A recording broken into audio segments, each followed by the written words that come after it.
বাইরের পাপ্পন খাওয়াচ্ছে, ঘরের পাপ্পন বাচ্চাদেরকে ভালো সেফটি হইব। যে আমি সুন্দর ফ্লেভার আসার জন্য একটু ঘি দিয়ে দিলাম। আচ্ছা, ঘি দিয়ে পাপ্পনটা ভাজবো। এই যে ঘি দিয়ে দিলাম।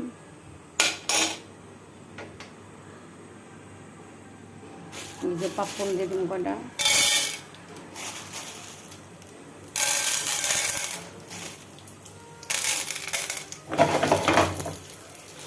ঘি দিলে পুরো জায়গায় সুন্দর একটা ফ্লেভার আসবে ঘি দিয়ে ভাজলে। আর এই যে এখন এর মধ্যে একটু লবণ দিয়ে দিবে, তারপরে দিয়ে লাড়াচাড়া দিব।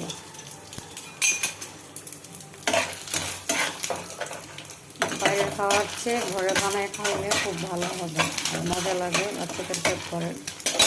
দেখছেন ফুটতেছে, তাই ভাবলাম যে বাসায় যেতে আছে এটা বানায় ফেলি।